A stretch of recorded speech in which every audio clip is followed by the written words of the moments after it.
December as an energy credit that can be charged throughout the VMU network. In addition, customers who purchase their BMW and Mini vehicles from October onwards will receive VMU energy credits included in the purchase price of the vehicle. VMU brakes are carbon ceramic with a silicone matrix for improved stopping performance, cooling performance, and durability. An aggressive aero package includes a large fixed rear wing.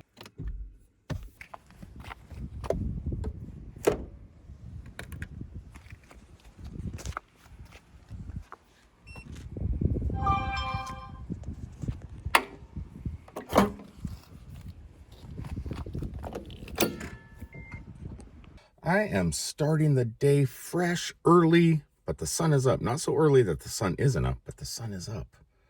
Which I don't know whether I like it better when it's dark to get a little bit of juice and relax, watch some TV on the infotainment center, or if I like just sitting out here with the sun glaring in the window. I'm not exactly sure what is best. It's still not too hot yet, though.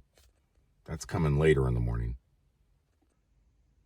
Today's video, I'm going to keep it short and sweet. Not using that camera or the one in the bag.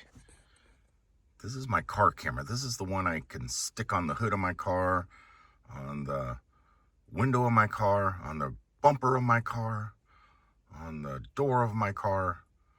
This is the DJI Osmo Action.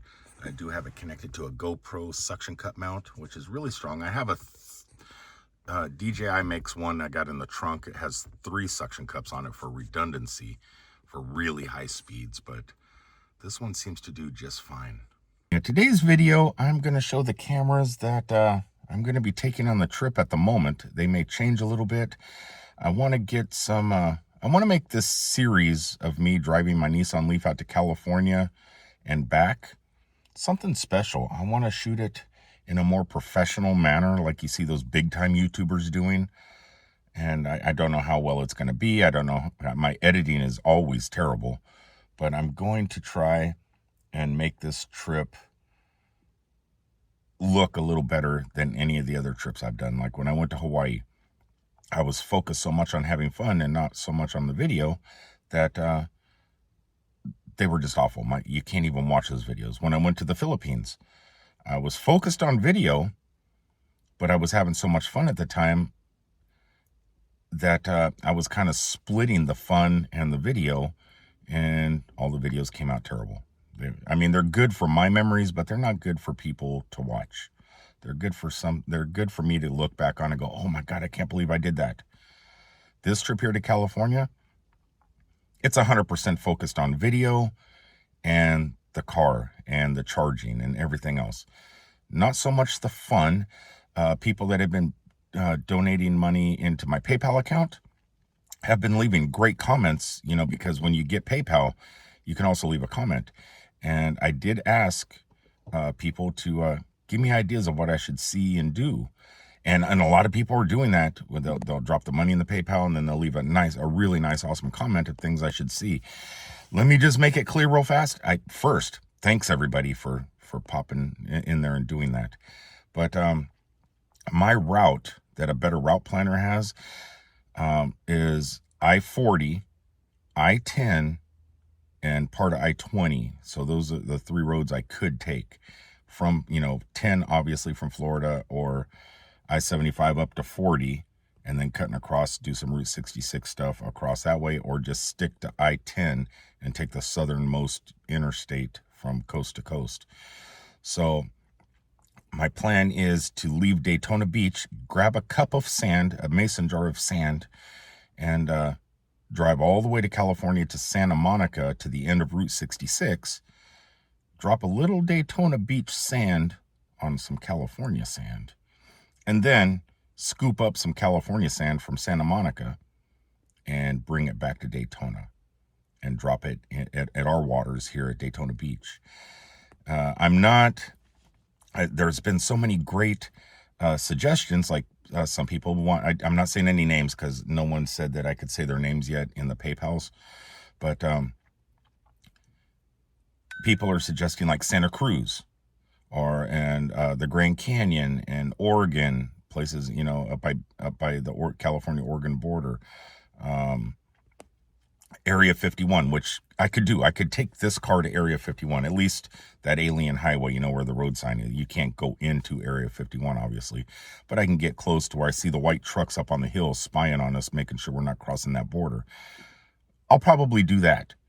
I definitely will probably be hitting the Grand Canyon. I'll be passing right by if I take the Highway 40 route, maybe the Navajo Indian Reservation, and doing things like that. But anything to do with California, like going up to Humboldt County in the Redwoods, Santa Cruz, Yosemite, and things like that, probably not going to happen this trip. I'm just going to do the 5,000 whatever miles it is, from Florida to California and back, and just stay on the southern route. So, I mean, I'll be right there in Anaheim area. I won't even be going to Disneyland, Universal Studios, Knott's Berry Farm. I might drive to Disney because when I leave Daytona, I'm going to come back by the house and get some sweet tea before I hit the road. And I'll go on Disney property and kind of start there too. And I'll do Disney to Disney. But I'm not going to have them. I mean, God, I wish I could have the money. I haven't been to Knott's Berry Farm since I was probably... This is before they even had roller coasters. I think they had a mine train, a log flume ride, and a ghost town, and in a restaurant. But it's been that many years. It's probably been early 1970s since I've been to Knott's Berry Farm. I would love to go, but I know it's not feasible this trip. There's no way. I got to make sure my bills at home are paid, and I just can't see blowing any money on that. But so all these suggestions are great. It's just money's an issue, time's an issue, and well, time's a big issue. I only have 14 days off, and I don't want to push the Nissan Leaf to the battery, heat, and everything to the limit.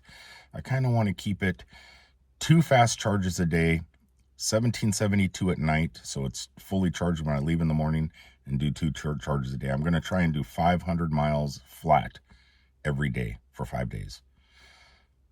That's the plan.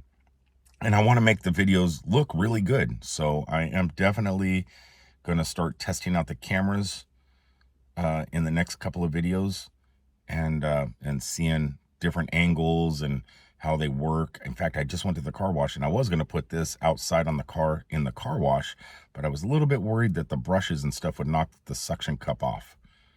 That would suck. I mean, it's really, really strong, but I just don't know if it can handle a car wash. The other camera I'm going to be taking with me, I have a case on it. It's a rubberized case in case I drop it, is the Sony SV1. Focus, please. The Sony SV1. Okay. There we go. And I have a Rode wireless microphone. And this one, it's a pretty good vlogging camera. I know it doesn't look like it, but because of this protective case I have on. But I'm gonna be taking that with me too, and to do the walkabout, you know, getting when I'm out doing stuff.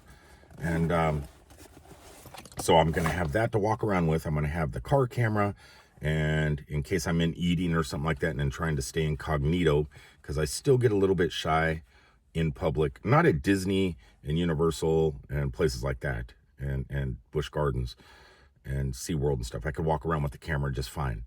But when I'm in kind of like a restaurant situation, I'm sitting down eating, I'll probably just use my telephone like I'm using right now. I'll probably use that. So I'm actually going to have 3 cameras with me. And then trying to put all that together. I don't think I'm going to rush and put everything together every day. I think it's going to take like every 2 days I'll upload a video on the trip, and I might do a live stream from some crazy places. One place in particular. On I-10, I believe it's in New Mexico. I've driven by it numerous times, by the giant crater in New Mexico. And you're out there in the middle of nowhere, and all of a sudden you look off and there's like an old ghost town, but it's all made of rocks, and it's all decrepit and falling apart. It looks like it's back from Billy the Kid days. You know, it's just no one lives there. It's in the middle of nowhere. But I would love to pull the car in between those rock fallen buildings that look like old Mexico. Spend the night with all the stars out there.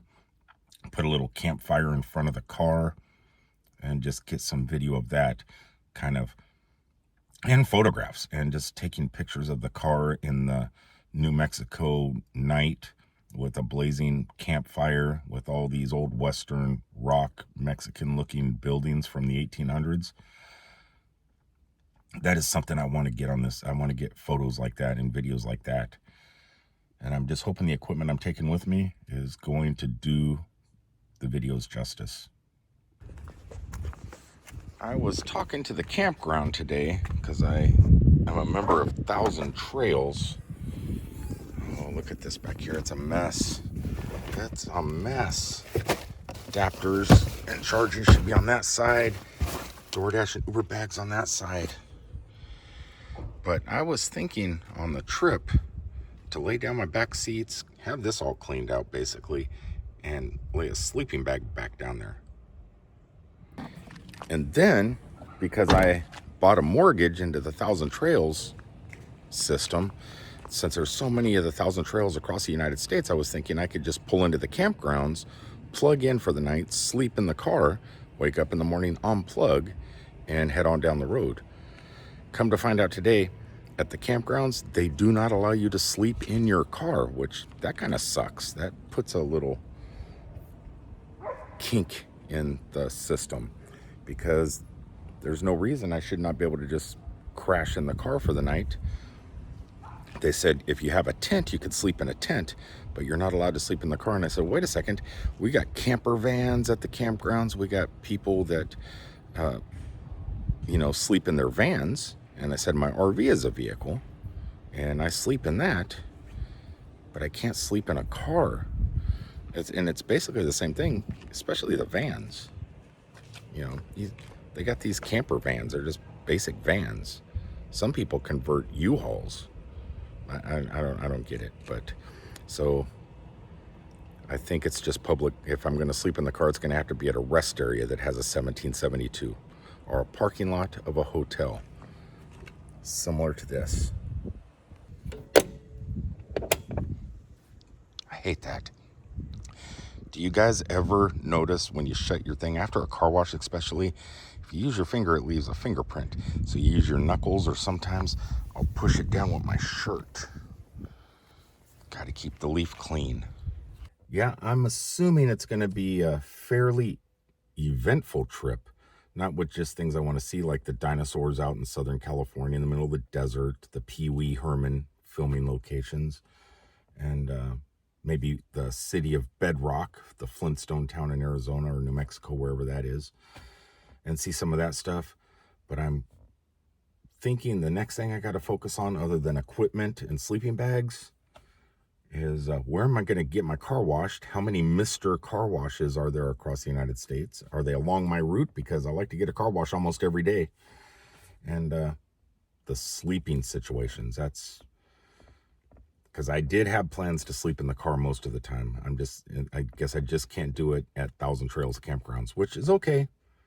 I'm sure there's some mom and pop places where I could pay $5 a night to sleep in the car. So I'll just have to start hunting those down. Anyway, it is time to get off and start working, make some Uber and Lyft money to put into the funds. And then tomorrow, get back in my truck and get back to work, making the money for the bills. Until the next time, thanks for tuning in. This is a quick little video of just my thoughts. I don't know why I made this video. Kind of wanted to show the camera equipment I'm going to take with me and what I was thinking about sleeping, or how I was going to sleep. I know there are car life people that travel the United States and the world. I mean, in Europe, I'm sure they do the same thing. People sleep in their cars sometimes.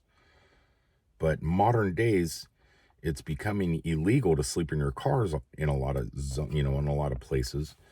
And, you'll get that police knock on the door, and then they'll think you're drunk or something. You got to go do the test just because you're tired and sleepy and you're on a road trip. Can't afford a hotel. But it's become illegal to sleep in your car a lot.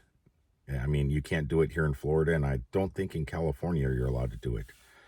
Maybe out in the middle of the deserts, fingers crossed, but I don't know. I think there's I think on my cameras, I am going to catch myself being woken up by the police at least 1 or 2 nights of the trip. I'm assuming. Peace, everybody.